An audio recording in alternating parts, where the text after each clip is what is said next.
Welcome to the Evolution of Mom podcast. We are your hosts, Amy and Charisse. We hope you enjoyed our last episode on Stop It, You Deserve It, on body image. Today's episode is all about doing it like a girl. Yes. And being able to own that, right? Yes, I'm actually really excited for this one. This is a big topic for me. This is something that I'm probably working on the most currently. So I'm kind of excited to see where this conversation goes. I am too. And to be honest, realistically, we're in a man's world, and I don't like using that. And I actually have never had an aversion of doing things like a girl before. I had a huge aversion to it. I've grown up playing baseball, so like people were like, "You throw like a girl," and I'm like, ugh. The more that I'm learning about this masculine and feminine energy, like we all have both. But yeah, we are more kind of naturally one way and the other. And trauma actually really shuts us off to our feminine. And feminine is like the flow and the energy and the pleasure and the joy, right? So which is why it's the start of everything. And as we learn to like lean into that like feminine, doing things exactly like a girl instead of trying to like struggle in the man's world and doing things as a girl in a man's world, we end up like being able to kind of claim our natural like state, our birthright, I guess. Yeah. I like the flow. That's something that I'm trying to embrace, more of a flow of energy. And I know this is something we're both being really called to right now, because we notice when we try and do things in more of that right side. No, wait. What's right side? What's left side? Left side. Left side is like the more logistical step by step. So I definitely live in the left side of my brain, and in the right side, not in a positive way, in the feminine energy, in that flow, in that relaxation of just letting things happen. And I'm really starting to notice I'm fighting myself now in that. I'm fighting myself in, well, this is how I've always done it.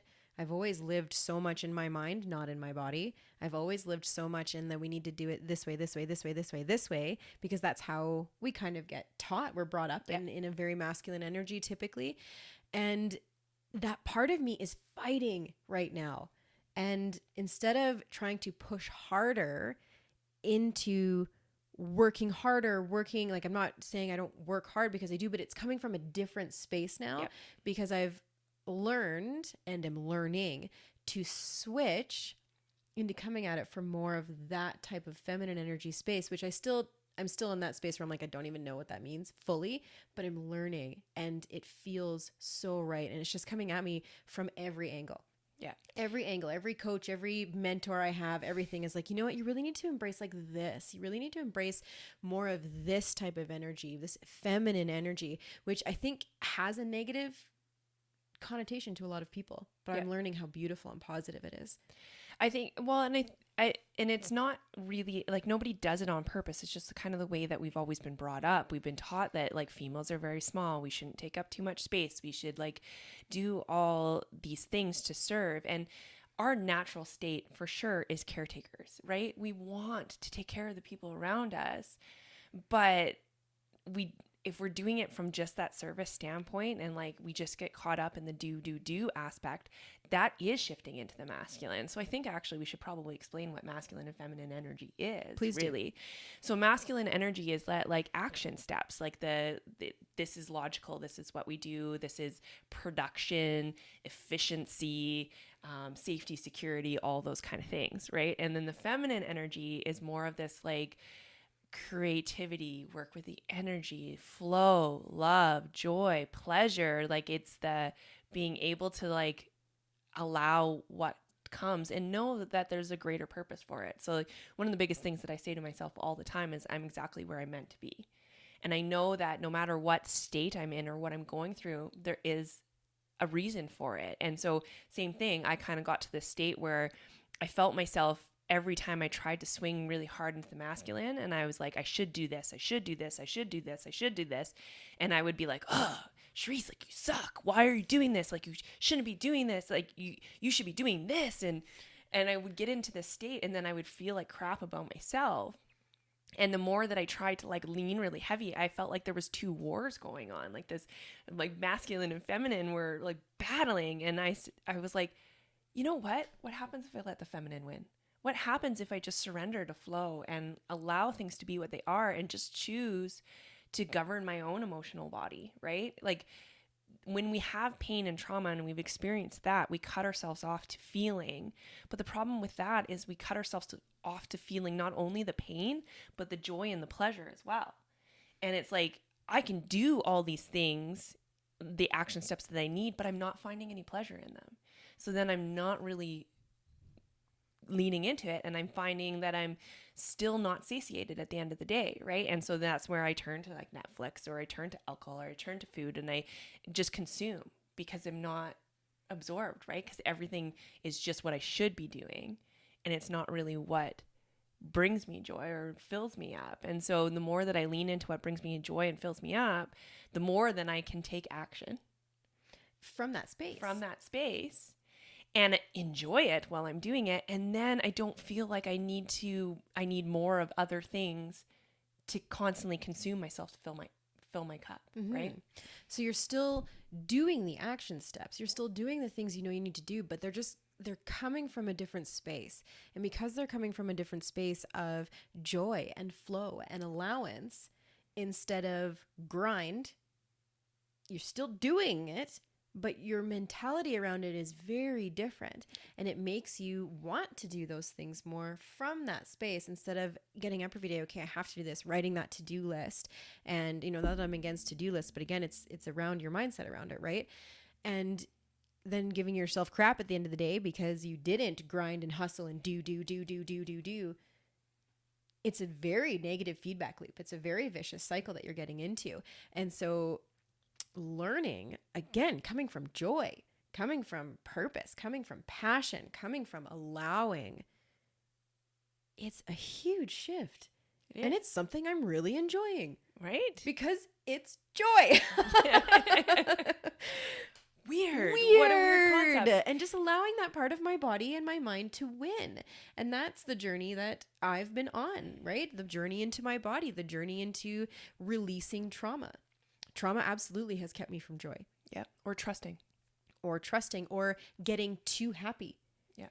Getting too joyous because that ball's going to drop. Yes. My body's going to give out on me. My, past conditioning through my traumas, through my chronic condition, all of these things, they don't allow you to have that space. And I've been completely cut off from my body. I didn't have a relationship with my body at all because I needed to cut myself off of it to literally survive and have a life while I was going through all of that pain and trauma. But now I'm being so called to create that relationship again from a positive space. And it's going really well. Yeah. And it is like you become this natural attraction mechanism for what it is that you want and what it is you desire. And it's so hard because and don't get me wrong, there's a space for this for sure. Like the habits and the mental like routines and all this kind of stuff. But when we are caretakers, routines are super freaking hard. Like super freaking hard. So hard.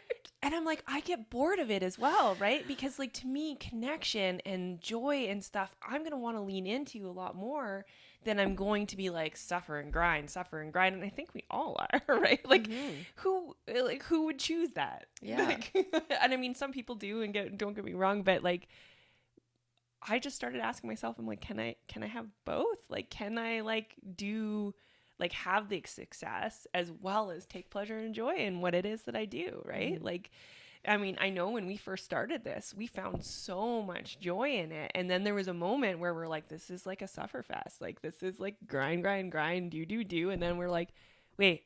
Yeah. Remember we had joy in this? Yeah, remember we did this because we wanted to, because it made us so happy and it was just so much fun. Well, let's bring it back. Like, let's find that joy, yeah. right? So, and I think like this is where everything comes from, like that self-care, that self-love is all part of stepping into that feminine energy. And that's like what brings you joy. Like a few weeks ago, we still couldn't even answer that question because we weren't allowing ourselves to feel that space of joy and happiness, right? And now it's like leaning into that pleasure and play. Because it's not only for us, but it's for our kids as well. Yes. Right? Like we're robbing our kids of joy and pleasure and play because of the way that we don't think that we should be having it, right? Mm-hmm. And it's like, I mean, this ties into our last episodes because we're like stopping ourselves from doing the things that we want to do, wearing the clothes that we want to wear, looking pretty, or doing all this because we don't want to take up too much space. We don't want to be like, or we're scared. Mm-hmm. And then we rob our kids of having the pleasure of getting to know their mom, right? And so like, I've just decided to lean into play and pleasure, Mm-hmm. right? Like if my kids invite me to play, I have told myself my rule is I'm not allowed to turn that down. I have to, and not I'm getting changing that word because I get to. Mm-hmm. I get to right now because they're inviting me to play. It's not always going to be that way, Yeah. right? And the more that I lean into, I'm like having so much freaking fun. Mm-hmm. The more that things just like naturally flow too. Yes. Well, because you're still doing all of the things you want to do, to have the success you want to have the future that you want to have. But you were telling me this morning that you notice it in your kids. You notice the difference already in your kids just by allowing them to have that space with you. And as moms, typically I see a lot of dads play easier with their kids than moms do. Moms, we have this, what's the word I'm looking for? We have this persona, this barrier, this armor that we wear that we don't let down enough. And we all have our reasons. Everyone has that armor up for a different reason, but it's time to let it go. Yeah.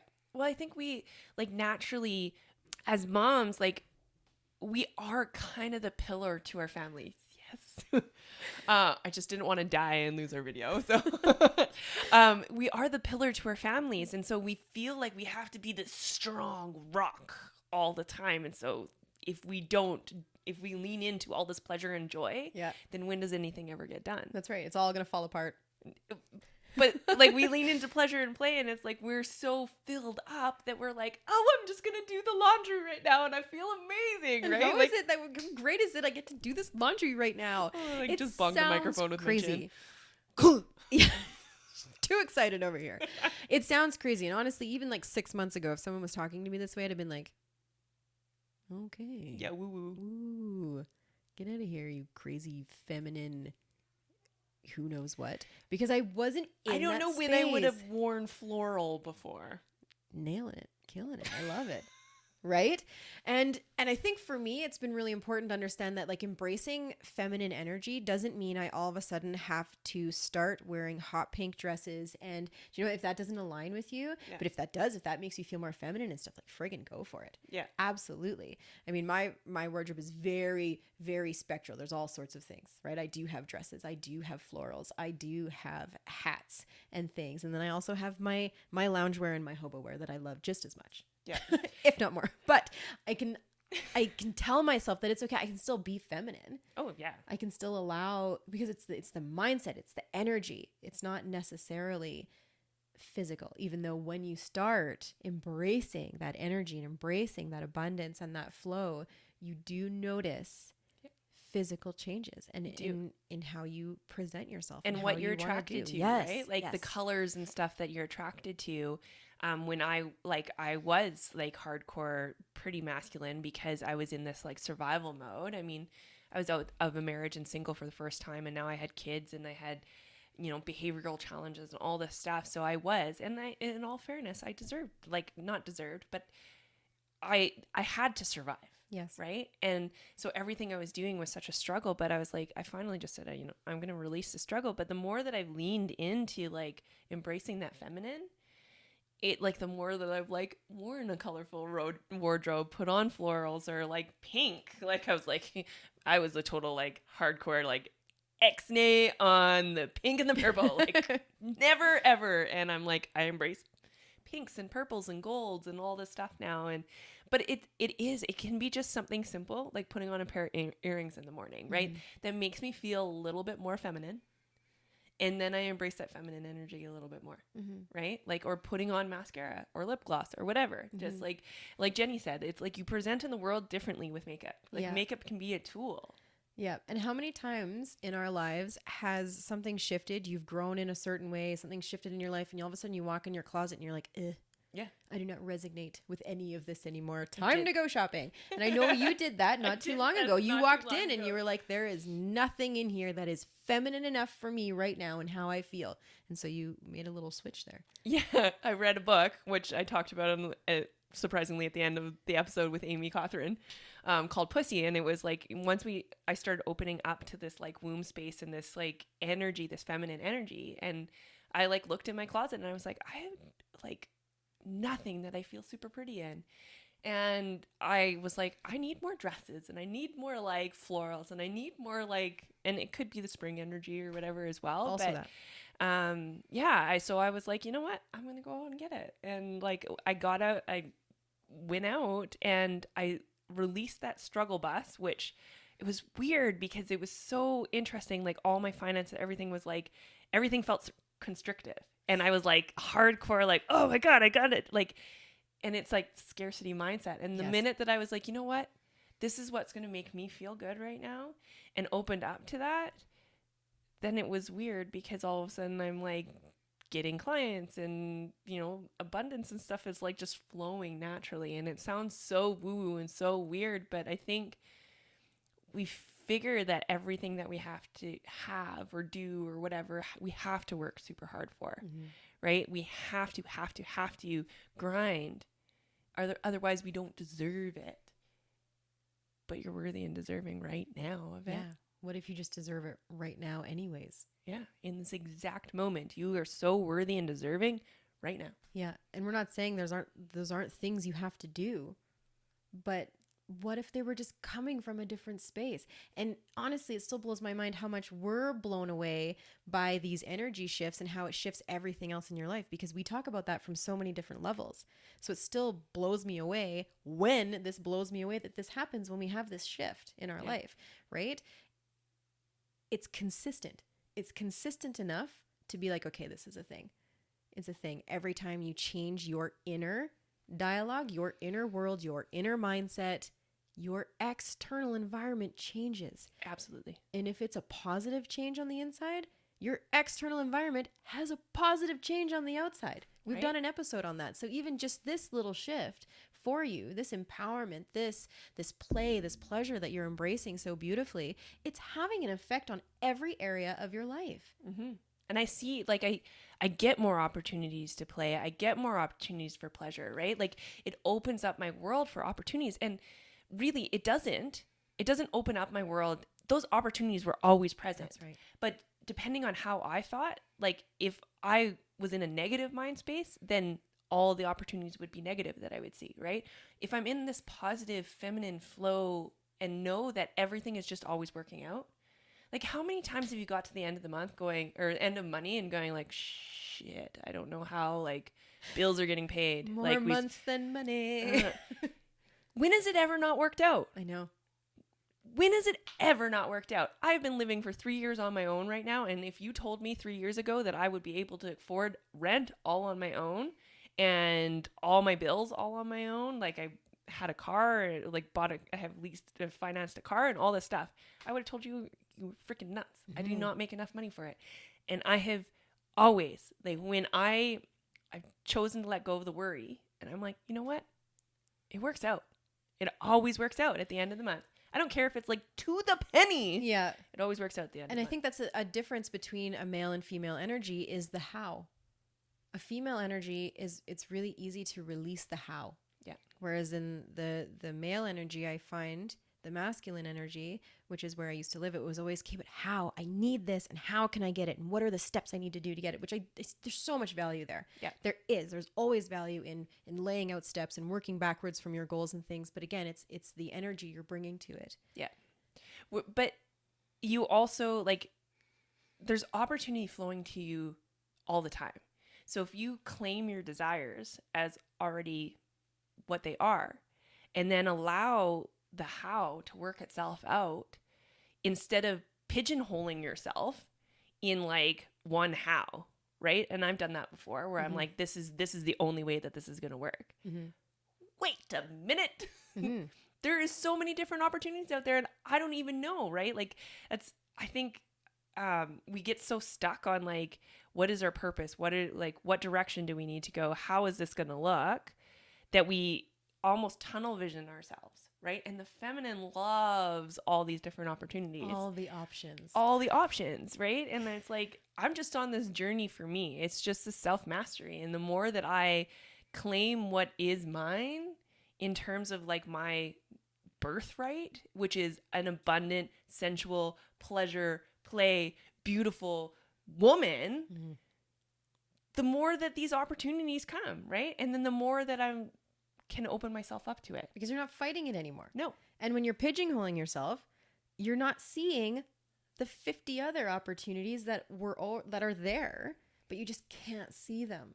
You can't see them. That's coming back to like anatomy. That's coming back to your reticular activating system. If you're not opening your brain to that and opening yourself up to seeing more opportunities, your brain's not even going to show them to you.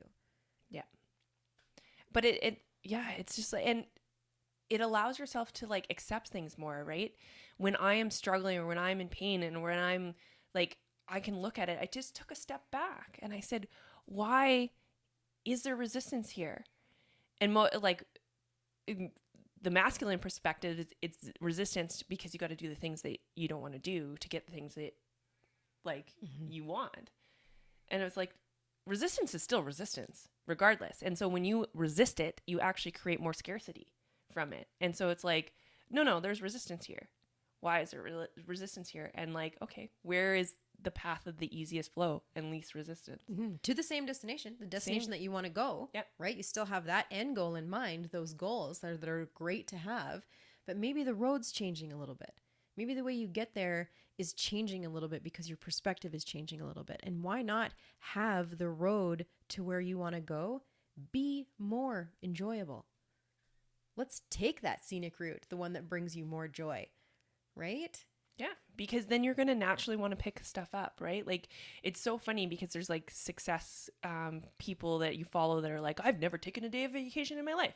Sad for you. And I'm like, that's fine, right? But so if I'm doing something that I'm not going to take a day of vacation from, then it better fucking bring me joy. Yeah, like the most. Like it makes me so happy I wake up and want to do it every day. Absolutely. And then I'm living my life. Like, I believe that we're spiritual beings, and yes, we have a purpose and we're put here for a mission, right? We all have like our who we are that we bring to the collective, but we're also spiritual beings having a human experience. And part of that human experience is joy and pleasure and love and pain. And so we have to lean into all of those and allow them to take up space. Even the pain. Even the pain. Allowing that pain to take up space, not suppressing it, not avoiding it, not allowing the pain to take up space, releasing it in a healthy way. Yeah. And having that moment of, okay, what did this bring to the table for me? What purpose did that bring in this positive way? What lesson was learned there? Yeah. What is that bringing to my future? How is this mess going to be my message? Yeah. That's a different thing than fighting against it. Exactly. Right? Like, it's when you are triggered for a purpose. The universe is still bringing stuff up to trigger you for a reason. So instead of being thrown into it and allowing your emotions to take you there, be like, why am I being triggered? Where is my opportunity to go higher? To lean into my higher self, right? Why is this still being presented to me? Where have I not grown around this space? Yeah. Right? Why is this bringing such a negative thing? Why is it holding up so much negative space in my brain? Those things, you got to stop pushing them back. Yeah. You got to stop pushing them back. They're taking up too much space. Yeah. You don't Because need you them in hold there. on to them regardless. Yeah. And then they get pushed into your body, and then your body holds on to them. And we don't even want to go into what happens with that, but it's not great. You don't want to do that. Yeah. So I like coming back to this like pleasure and play, like it is the key. It is finding ways. Like, I think most women now, especially moms, are cut off. We're so disconnected because we're just in this like extreme do mode, the service mode. This is what needs to happen. But the more that we relax and surrender is such a good word. And it's hard. Like it takes a lot of work. It's like a muscle. But the more you relax into it, the more that everything just kind of Yeah. flows, Mhm. right? And just like anything, this isn't that easy shift. It's about becoming aware. It's about learning about it. I mean, I'm learning a ton about it right now because I can see that this is the destination my life needs to go right now for even my health, for my physical health with my body and my relationship and everything with it. It has to come from this space. And I can see that now. I mean, it's been thrown at me from all these different directions. The universe is literally like, Amy, you need to be in this feminine energy. And this side of my brain is like, no, Yeah. this is not who you are. You're not a girly girl. You're not these things. And I'm like, but that doesn't mean I can't have a feminine energy of joy and pleasure and play and flow. Yep. Right? I can still have the things that make me that maybe aren't in the traditional sense feminine and girly. But there's that energetic difference. Yeah. Basically in closing here, I would just say like, where do you feel the most feminine? Where do you feel the most girly? Lean into that more. Mm-hmm. Lean into pleasure and your play opportunities. Speaking of play, our next episode is with Pasha Marlowe, who's a pleasure and play coach. So we're really excited about that one. So we're going to teach y'all how to play a little bit more. Because that's how it starts. It's the little things. You're not all of a sudden going to be this flowy, energetic goddess. I mean, if you are, good, lean in. But it's those little moments. It's those moments of finding joy. It's those moments of finding play. For me, it was bringing music back into my day instead of constant personal development books, in which I still think super valuable. I still personal development every day. But now I've added music and dance. Yep. Because that, for me, brings out a lot of my feminine energy. Gives me flow, gives me joy, gives me play. Me, it's just like a pair of earrings and some mascara. Yeah. And like just that, even if I tie my hair back in a bun, just having mascara and earrings on, it brings that like feminine energy that I just feel a little bit fun, a little bit more flirty. Yeah. And I can just go out with a little bit more confidence in my day. Absolutely. So all of those little things, even everything from the last few episodes is really, I feel like, leading up into embracing these feminine energies. So go and have a listen to those and just start picking and choosing more joyous little moments in your day. That's where you're going to find this feminine energy. Yep. Well, thank you for joining us today. If you found value in this episode, please share with a friend. We would love also to hear your feedback. So leave us a review or message us. And as always, don't forget to put yourself first, because you can't pour from an empty cup. That's right. Self-care is selfless, and you are so worthy of this journey of going onto this feminine path. We are so happy to have you here. Thank you, as always, to the Next Level University. We would not be here without you guys. Your podcast coaching is amazing. Couldn't do it without you. We are also on Instagram. We are on Facebook. We would love to connect with you more about this on an intimate level. Please come find us. Ask us any questions you have, because I know when I started listening to stuff like this, I had all the questions. I didn't know what it meant to be girly. Nope, me neither. Still working on it. So connect with us. Thanks for being here. See you next time. Bye.